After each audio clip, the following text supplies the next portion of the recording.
Does it work better if I talk into this? I think so. Okay. I will hold this thing then. Let me reduce this so I can see what I'm doing. All right. So my name is Malia. That is actually a picture that I just took this past weekend at Scale. So if anybody was at Scale, great to see y'all there. Y'all did a really good job with the CTF. I heard really good feedback, and I was bragging about y'all to everybody that I saw. So congratulations, everybody. A little bit about me. So I'm a cybersecurity leader. I've been doing cybersecurity for, gosh, about 15 years now. A couple years ago, I got my executive MBA from UCLA. I also have a degree from LBCC. So for all my community college grads, I see you. And I also have a bachelor's from University of Pittsburgh. So I'm a first-gen college student with 3 degrees. I guess I decided to overcompensate. I'm a 3-time startup co-founder and a CTO. You want to talk about that? It's been fun. The startup life is wild. Also very volatile. I also served in the Navy. So I served as considered an SCG2, weird. Basically, I did cyber stuff in the military. I serve as an advisor to 3 community college programs. So if anybody went to Coastline, if anybody went to LBCC, or if anybody went to Cypress, I probably am the reason why you took some of your classes. So I've been an advisor there for many, many years. Really appreciate those programs. They're very good. And I also work with Pasadena City College as well. I've been a volunteer for Cybertech Girls and Gen Cyber Girls many, many years. This is teaching girls in middle school and high school cybersecurity, tech skills, how to hack. So one of the things I'm really proud of is getting 7th graders to learn how to hack into things. Really fun. And as always, I'm an advocate for equal representation in tech. I love seeing how many ladies are in the room. I wish this was in every company. I'm tired of being the only one in the room. Go to next. There we go. So here's some of the really cool projects I've gotten to work on. I'm sure all of you are fixated on the bottom part of it. Everyone's always very excited about that. But I've worked in consulting. I've worked for many casinos. I've worked in the tribal space. I've done defense industry. I've worked for several startups. And I worked for Hulu. And then when it was taken over by Disney, overnight, I had to be in charge of a lot of stuff at Disney. So had to have kind of my run of things. So we say I've worked for anywhere from a small startup to a Fortune 10 company. So I've hit every industry. And currently, I am one of the leaders at UW Medicine for their cybersecurity program, building up their program.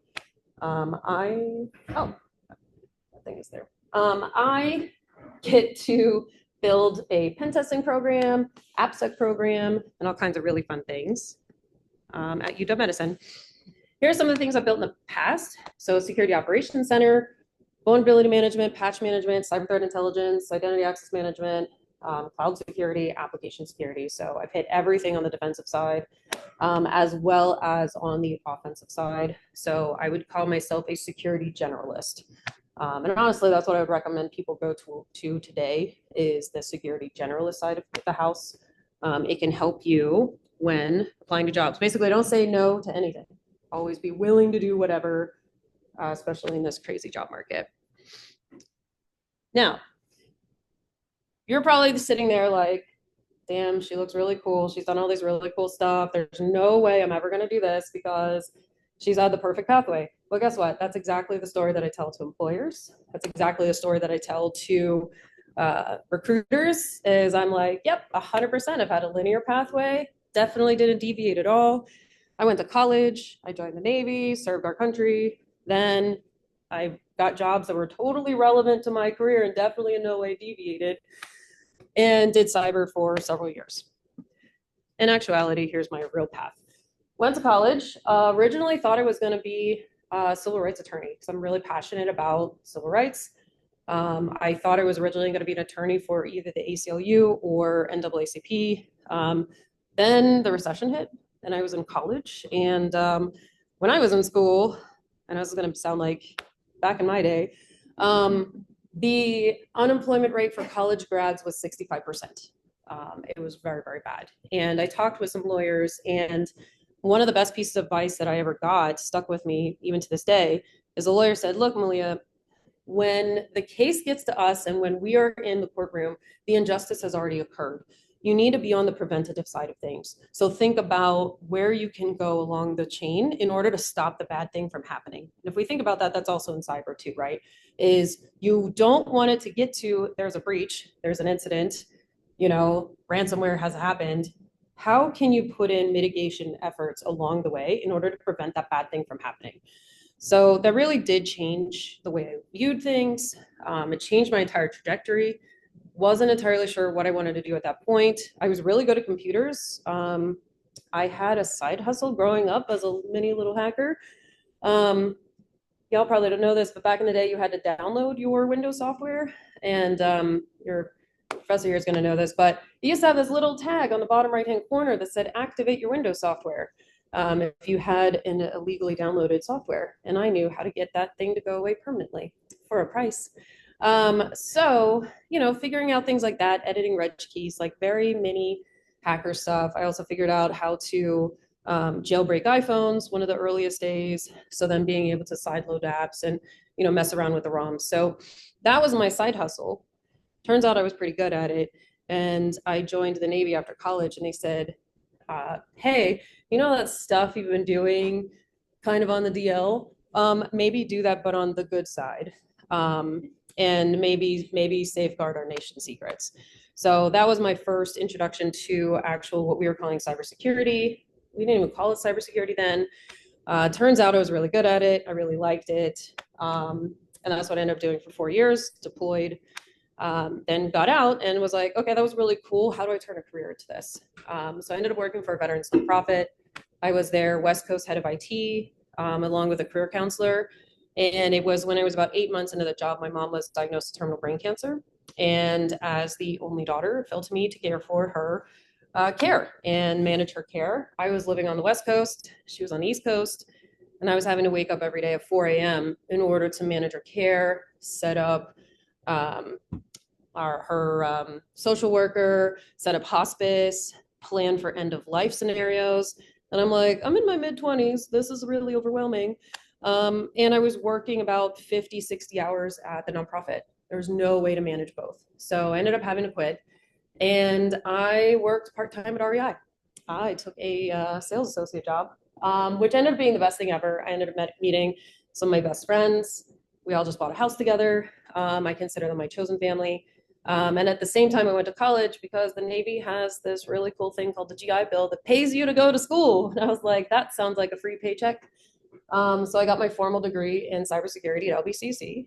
Because again, they would work with my schedule. Wake up in the morning at 4 a.m. to care for my mom's care until about 1 p.m.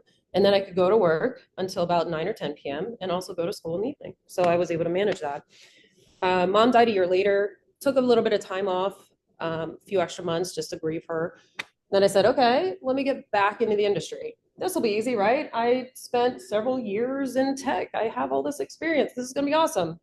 Guess what? I wasn't. I was considered an entry-level person again, so I had to start over. And I took a job working at an MSP, so it's a managed service provider. I was their cyber expert and also their lead sysadmin for $15 an hour.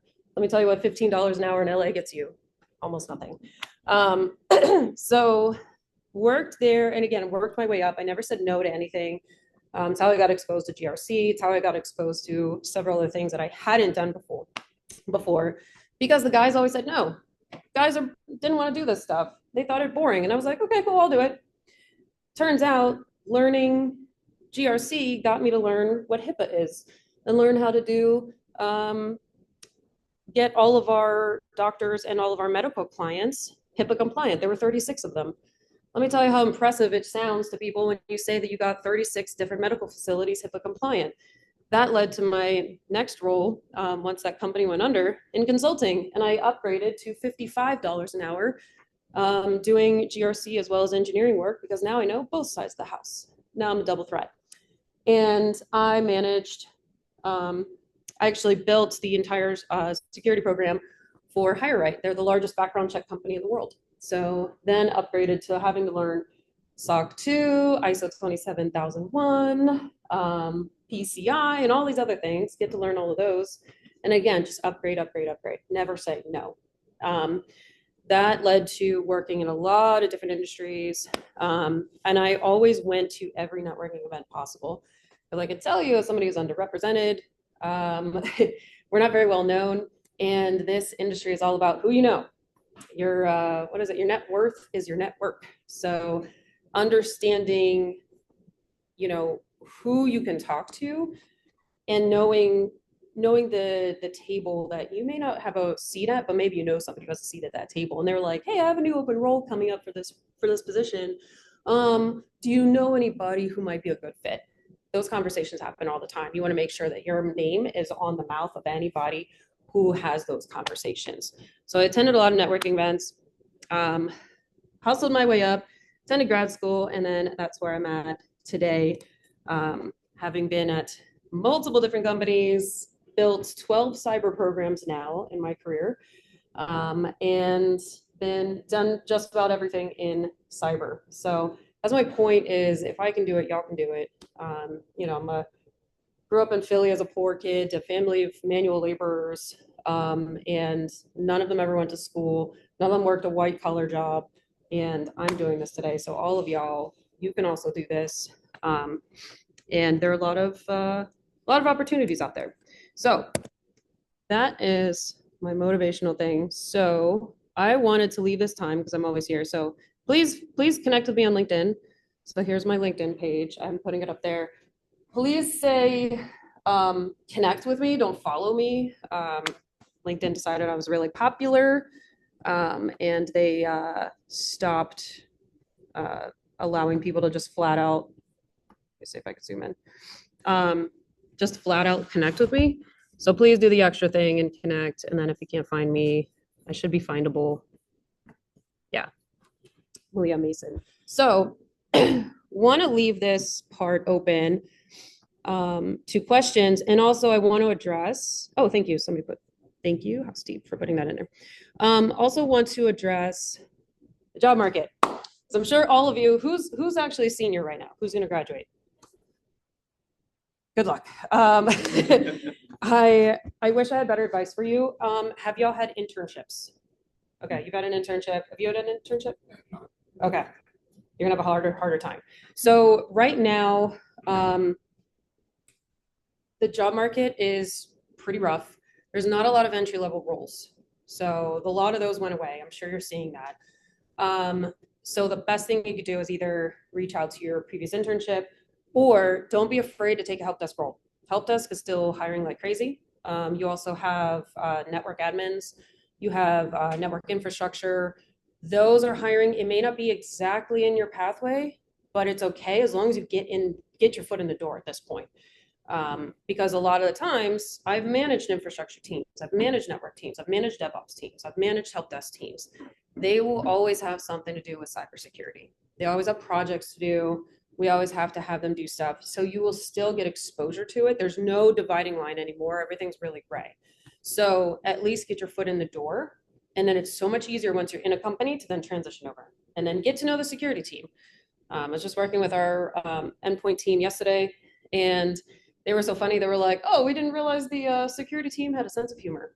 So they don't normally don't talk to us, right? But we love to talk about what we do. So get to know the folks who either at your company, at your internship, and talk with them there. But that's one of the best pathways today in order to find that next role. Because let me tell you, I was laid off last year, and I also had a very interesting time. I spent the most time I've ever spent laid off since college, which was very interesting. Since I was an undergrad, it was the most time I've ever spent laid off, and that kind of sucked. And I was like, whoa, if it's hard for me to get a job, and I have, all these accolades and all this other random crap on LinkedIn, and I'm popular, and I have 7,000 connections, and I've done all the right things, right? If it's hard for me to find a job, it's hard for y'all to find a job. So I can't stress enough, network. Connect with people like me. Grab 15 minutes on people's calendars. So, yep, go ahead. How was your experience in the Under the current administration, I have to say no, especially for women. If you are how do I put this politely? If you are a straight white male, join the military, you'd be fine. Anybody else? Good luck. There's a lot of protections that were put under place when I was serving and then afterward that made life in the military bearable for folks who aren't a straight white man. Those protections have now been rescinded. So uh, try reserves. I wouldn't do active duty, but it can be a pathway. There are really a lot of good benefits. I don't want to say no completely, but it is a challenge if you don't fit a particular conformity. I'll put it that way. We can talk more not recorded if you'd like to, but there are challenges. We'll put it that way. And again, no offense to the few guys who fit the norm here, but that is just the state of things. It's just a different side of the house. But again, reserves, that might be a pathway. Like I said, there's a lot of really good benefits. I would be remiss to say that I haven't benefited from my military service. It's gotten me 3 degrees. It's also gotten me my pathway. I also have health benefits that hopefully will last. We'll see what's going on with all these cuts.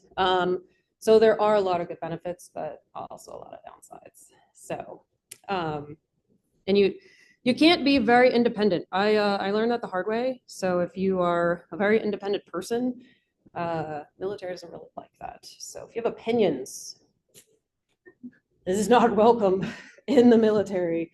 And I was a little bit older when I joined. So I want to say 20, I just finished college. So I was like, what, 21, 22. So I was like, I've been out in the world. I've lived on my own. I've had an apartment. Like, why are you telling me I got to live in a dorm room with all these other ladies? What the heck? I've been paying rent for the last 4 years. I'm my own person. I can cook my own meals. What the heck? So definitely not for everybody. Oh, I had one other link. Hang on. I'm going to share one more thing because I have another link to share with y'all. I feel like I'm hugging a stuffed animal. It's very, very awkward. Right here. So this link, you'll see it. Yeah. I promise this is a trustworthy QR code. It's your first test. This is a website that I put together of a lot of free training, a lot of links, a lot of resources. And if you look at it, it also has in there different affinity groups that are related to help folks get into tech. So I put in there Latina Geeks, Latinas in Cyber. I put in Afrotech. I put in there Blacks in Tech, Blacks in Cyber, along with a lot of military links. And then also training on AI, on cloud, on tons of stuff. So my other recommendation to y'all is learn the cloud. Cloud. I know we were chatting about this, is if you don't know how to deploy containers into your cloud environment, please learn that now. You will have to do that every day at work. And what's happening right now at my job is I'm the only one who knows how to do anything in the cloud, and I'm having to teach all the junior team members. It makes me a very valuable member, but that also means that I have a lot more work to do, and that I'm the only one that knows anything about Docker and Kubernetes and containers and about security architecture and cloud architecture. That is going to be at every company because every company is pushing their way into the cloud. Whether you are in the tribal space that I just left, it's dragging and screaming the whole way into the cloud, but it is happening. So if you don't know anything about the cloud and you don't know how to deploy a Docker container in a basic Docker environment and deploy a container, you're going to be left behind. And there will be another person that will have that experience that'll get that job over you. So there's a lot of cool resources. I think I put them in the link. I will double check my website after this. But it can be helpful in learning how to do these things. You can do them in your own environment. Your school, maybe a professor, check me on this, but your school should provide a certain amount of Azure credits in order for you to play in the cloud. And it's not that expensive. The Azure credits should, what is it, like $100 or so? I strongly encourage you to look for all the academic opportunities. Yes. Software. If you have questions about that, please contact. Yes. So definitely take advantage of everything that you have in school today. Like the ladies were saying, there's different scholarships. Take advantage of them before they go away. that is very, very helpful. Attending networking events. So I know with a lot of the different groups, you have like ISSA SoCal, you have ISSA, what is it, Orange County, you have OWASP, you have IC squared, you have all these different organizations. They almost always offer a student discount and or student free attendance. And so I know I'm one of the organizers for ISSA SoCal, and I've seen a couple of FAST members at our events, but not a lot. So that's where you get to learn and get to meet people. And I know, yeah, Saul's out of his internship, so he can't hear me talk about him. But I'm going to say Saul did a really good job in attending one of our events. And when he was there, because I know him, I introduced him to everybody I knew, and I knew half the people there. And so I was like, here you go, Saul, take your LinkedIn, go around, meet people.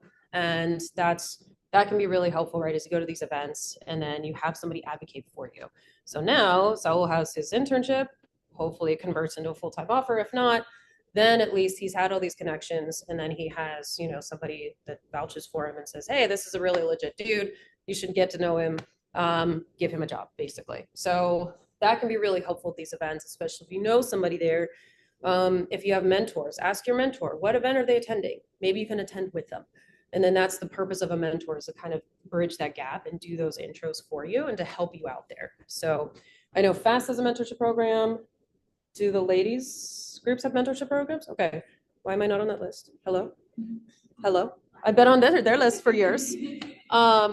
So yeah, make sure that you're continuing to reach out and utilize your mentors. So anyway, that is me very quickly rambling. So I want to use the rest of the time. Ask your questions. That was a great question. Who else has questions? I think, do we have anything in the chat too? You help me monitor that. All right. What's your question? Yes.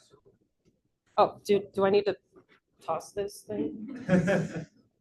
Okay, so one of my closest friends who actually helped me get my first IT job also has had a very non-linear path, and he's a significantly older student, kind of trying to get back into the industry. Mm-hmm. I think he's really qualified. He started his own IT business, and he's been Yep. like years now, but he's really, really struggling to break into an actual. I don't know. I guess like, how do you communicate?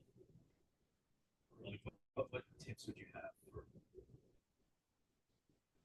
Like, that's so much more into Mm. the organization.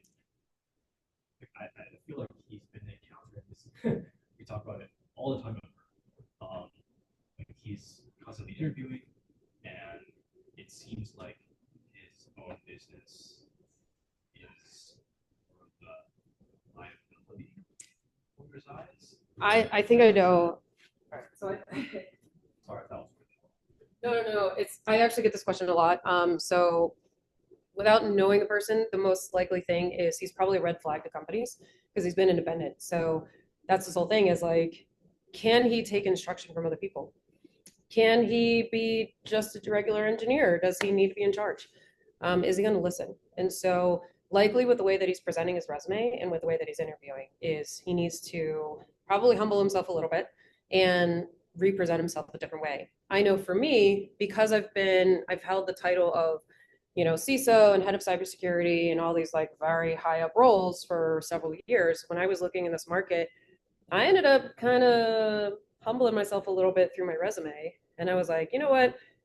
Looking at the market, senior engineers now are expected to basically be managers and above, where like senior engineers are expected to do everything in the world. So I was like, well, do a senior engineer role. Let's see what happens. I've been a hands-on keyboard manager forever. Manager roles don't exist. Let's try. And I had a lot better opportunities on the job market, and I was getting a lot more hits with my resume because I changed the way that I worded things, right? So it could be either one of those. I would recommend that he works with either get a mentor or get somebody that can get a career coach and get him to work with him on reviewing his resume and then how is he interviewing. And it's likely those two. I've had several other friends and several other folks that I've worked with have the same thing happen. Observation. I think for a lot of people, it's hard to develop a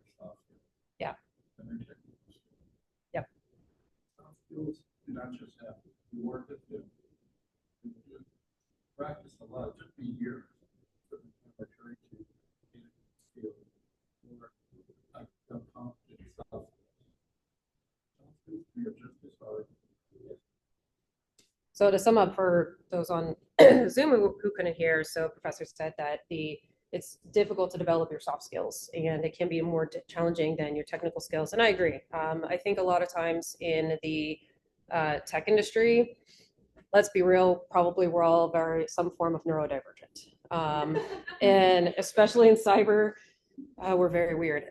So it can be more challenging for us to interact with folks. You know, maybe some sort of neurospicy flavor of, you know, the fun A's, the autism, ADHD, et cetera. So it can be difficult, more difficult for us to interpret emotions. Maybe sometimes for the ladies out there, we're called abrasive or aggressive or assertive. No, wait, that's the version for the guys. So it can be that, right? And it can be more challenging for the way that we communicate with folks. And so learning, the biggest thing that I can tell you is learning the 30-second sales pitch is, it's something that's why I went and got my business degree was how can I better not only pitch myself, how can I better pitch my team? How can I be a better salesperson? Because guess what? Who's making all the financial decisions? Not technical people. Why do we need that CrowdStrike? It's very expensive. And didn't they have that big thing in the news? And I don't know, it's like on the accounting spreadsheet, that's a very expensive line item. So unless we're good at selling that and unless we're good at communicating that, we won't get it, right? This is why we have these small budgets. This is why we have these resource constraints. Because we're not good at that communication. We're not good at communicating to folks who are not in the know what the heck it is that we do. This was actually very revealing to me when I went to grad school and I was as a business student working my executive MBA. I was the only one in cybersecurity, and I realized that I now have classmates and friends who are CFOs, CMOs, chief financial officer, chief marketing officer, chief operating officer, legal, all these different departments I don't really interact with unless I tell them, hey, go patch your stupid computer. And I talked to them, I'm like, oh yeah, I'm head of cybersecurity. And they're like, okay, what's that? And I'm like, CISO? Oh, okay, what's that? Oh, okay. We're gonna start all the way back. And I realized that even though they work with these people day to day, they still don't know what these people do. And even the people that they like, they're like, oh, you do the compliance and you also, yeah, okay, we work with them, but there's not that link, right? So being able to talk about better, like what it is that we do day in and day out, such a challenge that I see everybody struggling with in the tech industry in general, and especially in cyber. We're terrible at this. So getting better at that, and especially when you go to these networking events, get your 30-second sales pitch. Get really fast about like, hey, my name is, use for example, hey, my name is Costi. I am the president of this club, and I'm a junior at Cal Poly, and I'm interested in, I don't know, identity access management. And, you know, it's great to meet you. I'd love to talk more with you about how you built the IAM program at Chumash. Cool, now you have a link to me, right? So then, can I grab 15 minutes on your calendar to then talk about how you built the IAM program at Chumash? And guess what, I'm gonna say yes. Because it's interesting and you're not coming to me like, hi Malia, my name's Hosti. I'm a junior. I don't know what I want to do in cyber. Can I grab some time on your calendar? And can we talk about what I should do in cyber? Girl, go Google. Please Google that first because there are so many articles on different roles in cyber. I don't have time to like dig in and learn about what you want to do in cyber because that's everybody. Everybody's asking me the same thing. So that would be my recommendation is, you know, do a little OSINT on us. You can find everything about me. You want to talk about my Bruins, about how we just won the big championship, my Lady Bruins? Hell yeah, you are going to get me to talk about that all day. Now you have your link and you have your in with me. So I'm going to talk about lady basketball and you're never going to get me to shut up about it. But now you have the in with me. And now I'm going to be like, okay, and what do you want to do? And now I'm going to link you and probably connect you with other folks. So do your social engineering on these people and then figure out ways that you can ask them questions, targeted questions, and then ask for 15 minutes on the calendar. 15 minutes, usually about a 90% success rate. If you ask for 30, we don't have time. So, but almost everybody has 15 minutes in their day. So that's the secret. More questions. That was a question about your buddy, not about you. Get out of here. Your buddy's not here. This is your time, not his time. That's fine. There you go. All right. Your other questions over here. Still a good question. Yeah, still a good question, but who's here and has questions or on, I don't know, in the Zoom? Nothing. Okay, cool. Any other questions here? Okay, here. So you said Saul like made a really good impression on you, and Yes. that's why you wanted to like introduce him to like your network. What would you say like he did that made that impression on you? The Saul love hour. So he's not even here to defend himself. So I met Saul through the mentorship program. So we never met before. And you know, at first he was wasn't as polished, I'll put it that way. Because I want to say he was a sophomore. I think he was a sophomore at the time. And wasn't as polished. And it was, you know, working together. We worked on his presentation.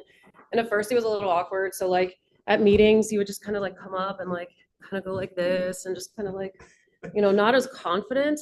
And, you know, we worked on that together and just working on your presentation. Like there's this thing called like executive presence. It is a real thing that the way that you present yourself, you look more confident. You have like a better demeanor. So, you know, having that whole like putting your shoulders back and like, you know, having your power poses and stuff like that. I'm serious, like your career coaches will have you like practice power poses in the mirror. It sounds really dumb, but it really does make a difference with other folks, especially outside the tech industry. So we worked on that.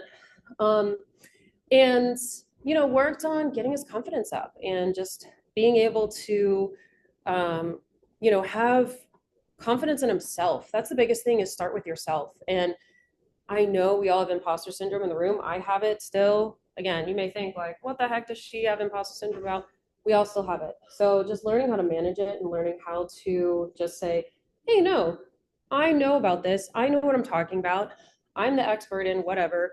Or, hey, I'm here. I'm my true authentic self and I'm here to learn. I'm here to make a connection. People want to connect with me. People want to talk with me. I think that's the biggest thing, is when you have confidence in yourself, you're gonna have confidence in how you present. Fast forward to Saul at Scale this past weekend, and it was a huge difference. Here this guy's walking up like, hello, my name is Saul. Introducing me to other people there. He was like, hey, Malia, can I introduce you to this other woman? She's also a Cal Poly and, you know, looking for a mentor. And then he's making intros. So he's now passing on that knowledge to other folks, right? And he's presenting himself in a different way. And definitely I've seen the evolution over time. So, you know, working, again, get a mentor. So working with them and working on that, working on your pitch, because he didn't know how to pitch himself at first. He didn't know how to sell himself. And he didn't know, you know, I asked him, I was like, well, what are you doing at school? What are you doing at within the program? And he was like, oh yeah, I'm just doing all this stuff. And I was like, buddy, you're just doing this? You're literally running this whole thing. That's huge. That's a big deal. And so, you know, selling himself short. And so understanding and getting that perspective was really helpful. And I think now seeing how he's grown, also he's stayed in contact with me. The fact that he has reached out. Also, when I told him, hey, I'm gonna link you to other people, he follows up with me. I forget. I have a lot of stuff. I'm getting messages from work right now. You know, and I'm gonna forget things, but the fact that he follows up and is like, hey, as a gentle reminder, you were gonna do X, Y, and Z. Oh, thank you. Appreciate that. Okay, let me get you that connection, right? And connecting me with others. So he's someone that I know is gonna be like, he's impressed upon me that he's professional, that he's someone I would want to work with in the future. So I'm now going to refer him to my friends and my trusted contacts and say, yeah, this guy's legit. I've seen how he's grown over the years. He follows up and he doesn't drop the ball. Yes, I can 100% recommend this guy to any role at your company. And I've literally never worked with him. It's just through the mentorship. So things like that, right? Is like getting to know with your mentor, getting to work with them. And, you know, a lot of it's just working on your own self-confidence and being able to talk about yourself in a manner that people can remember and people are going to care about too. So how do you differentiate yourself? But he was a good example. I know I've worked with several other folks over the years at FAST, and some of them have kept in contact with me. Actually, one, oh my God, he was at Silence. Singh, I worked with him. Oh my God, I got to know him in like 2018. Yes. And I got to know him, I want to say in 2018 was when I first got involved with Fast and Swift. And he was in charge of the SOC at the time. See this? Yes, thank you.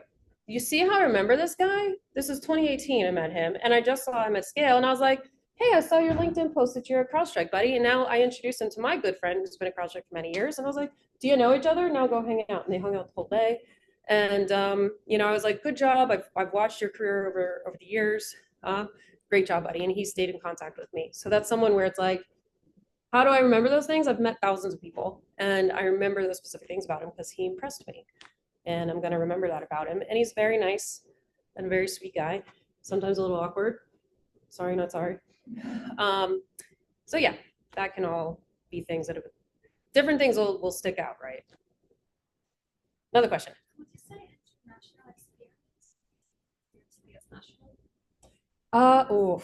Okay. Question was, would you say international experience will be taken as seriously as not domestic? Yes and no. It depends where.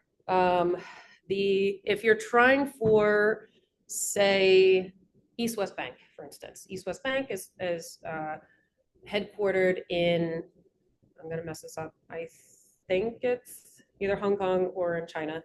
So if you have connections on APAC, right? If you have connections where you've worked anywhere in any of the Asian territories, or if you speak another language, and it's going to either be probably Mandarin, maybe Japanese, that can be helpful. Now, on the other side of things, and if you have connections within Europe, again, it's going to be specific, right? If you target a specific company, that can be helpful. I know for me it was awkward because when I was in school, I focused on Russian and Chinese. So it was very challenging for me at first because they were like, okay, Russian spy, what are you doing? Speaking Russian, going to Russia, learning about Russian politics. And I was like, well, you have to study the frenemy, right? So it sometimes can help, but again, you have to be really targeted with what you're looking for. And again, it's like, how do you reflect that in your resume? Can be challenging because it also can be something that might be a flag where people are like, oh, I see that you are from, we'll say, I think of an example. We see that you are from Bulgaria. Okay, are you going to need a visa? Are you going to need a sponsorship? So that can also be a flag, is that a lot of times the H-1B visas are very difficult to get right now. We're pulling back yet again on H-1Bs. So that also, it can be a bonus and it can also be a negative where someone's like, oh no, they're going to just dismiss the resume outright and be like, oh, they're going to need a sponsorship. We're just going to dismiss them. I bet it okay, because saturated right now. Yes. More of like, okay, because I'm also a Spanish. I can go to Europe and be there or Yeah. have some experience there. And I'm also like resident here, so I can just work here. I don't need it. But I think international experience and then like just go to another country or other opportunities. Girl, if you can go to another country and work, go. You have the most valuable passport in the room right now that you can go to Europe and go work. I would 100% go. When I was visiting, I spent 3 weeks in Asia in January, and I'll be honest, I didn't want to leave Thailand or Taiwan, and I was like, this is such an amazing country. They have a partnership where you can do a digital nomad visa, and I was like, bye, I'm never coming back. So yes, if there are opportunities overseas and you have that capability, amazing. You are a step above everybody else in this room that doesn't necessarily have either dual citizenship or dual passport or those opportunities. That is really incredible, especially because Europe in general, especially if you have a Spanish passport, that means you have access to the EU. Amsterdam is a huge tech hub. It's been growing. You have Amsterdam is a big tech hub. There's a few other places. Copenhagen has also been a massive growing tech hub. So yes, if you have the opportunity to go and work overseas, 100% go for it. As long as you are fine with leaving the United States and going to live over there for certain amount of time, especially if you speak other languages. I can tell you, a lot of us are going to be envious because this is what my friends and I talk about for the last few years is like, hey, could we just go work overseas? So yes, any opportunity, I would jump on it. And that can translate over as well. Yes, I don't see on the list any organizations bring QR code, and I was wondering if you knew of any for people with ADHD or people who are neurodivergent. There's been some that have tried to spin up. I know that in each organization, a really great question, Ian. I think there's sub-chapters within a lot of these organizations that they might talk about it, but there's none that are like specific. And I think it gets a little challenging too, because then when you go into the mental health realm, it can be challenging to get folks organized, and also just to be I don't know what I want to say, just gentle with everybody, because there's that's why we call it like neurodivergent, right? There's different flavors and there's a spectrum for everything. So what works for one person is not going to work for everybody else. So, but I have seen, like, I'm a member of a lot of these organizations, and there are chapters where they deal with neurodivergent issues and topics. Well, that's a good one. I'll ask my friend. She's also been doing a lot of advocacy of neurodivergency specifically in cyber in the last couple of years, and I'll see if she has anything. She'll be the one to know. Did you say you're ISLA? I am ISSA SoCal. We are new. We're brand new. And we actually tomorrow, speaking of like pitching yourself and brand and everything, we actually have a free event tomorrow. So ISSA SoCal has an event, and my friend's going to be speaking and talking about how to brand yourself and how to better talk about yourself. And this is especially coming from somebody who has done years of sales and marketing. So she knows, if anybody knows, she knows how to do this stuff. So that's going to be a free event tomorrow. I think we start at 5:30 p.m. So should be after class, unless y'all are nice students like me. That, yes, right there. So that should help out. Yes, question. Oh, wait. It's virtual. Yeah. Okay. Oh, that was a question. Yeah. All right. Question. Oh, here you go. So back to like the networking stuff. For myself, I would say I'm like generally good in conversation, but the biggest challenge that I have is cold feet when it comes to meeting strangers. Even when I was at Scale, like I knew that like networking is important, that you should meet strangers, but I think as somewhat of an introvert and with fluctuating energy levels, sometimes I see an opportunity and decide to go, nah. And I was wondering if, like, you know, because I know this is something I should be doing more. Maybe I just wanted to ask for like some general or your thoughts on like that kind of like dynamic, and maybe how to work around that so that, you know, you're able to, I guess, network a little bit easier with, especially with people that you never seen before, and you're not sure how to start a conversation with. This is like the $1 million question. And I'll be real. So it's funny because in grad school, when you go to business schools, they make you take this personality test and like, what's your leadership aptitude and whatever. And they especially test your social skills. And apparently I am 50-50 introvert, extrovert. So I'm smack dab in the middle. I'm an ambivert. And so my social skills ebb and flow. And I can tell you, I didn't go to Scale. I went to Scale all day Thursday and night. There were the after meetups or whatever. Went to Scale all day, Friday, all night. I went to Scale on Saturday, all day, part of the night, and I was exhausted. I laid in bed all day on Sunday, and I think I played a little bit of Baldur's Gate 3, and that was it. I didn't talk to anybody. I didn't even talk to the people I live with. I was like, don't talk to me. I briefly was texting with my friend during the UCLA women's game, and even then I was like, that's a lot. So I get it. It can be overwhelming. Take care of yourself, take care of your mental health, and just understand like what are potentially your triggers. I don't like big crowds, so I'm going to stay kind of to the edge. I'm going to look for people I know. And you know, the first part, especially if you don't know anybody, that's still awkward for me as well. So I usually try to find like, I default to humor if I feel awkward or if I feel uncomfortable. I'll try to make a funny joke. So if I see you at a table and you're talking with other people, I'll be like, "Hey, I love your Hello Kitty pants." Um, and I was like, "That's dark Hello Kitty. That's cool." And maybe start a conversation like that. Like maybe you'll come up to me and be like, "Oh, I love your earrings." That's usually what people will say to me. And then have a conversation. That can be your conversation starter. And that can be a way to kind of get in, especially if you feel a little bit awkward. And, that can help in overcoming it. But again, understand your limits and know, hey, I am overwhelmed and take a step back. I always try to go to an event with a friend if I can. That can be helpful because that's kind of your person that you can like bounce off of, and you can kind of get the thought of like, I want to go, I don't know, what's going on. Especially if you have a more extroverted friend, that is the best link up you can ever get. Get someone who's more extroverted than you. Oh man, they'll drag your butt all around that floor, and you will hate and love them for it. But you will have a lot more folks, and it'll force you to kind of get out of your bubble. That was my biggest. Um, wrap it up in just a second. That was my biggest challenge to myself when I went to business school. Is I knew I was going to be going to school with a lot of extroverts, and it was not me. So I challenged myself to get out of my comfort zone and to interact with people I don't normally interact with. But it is a challenge.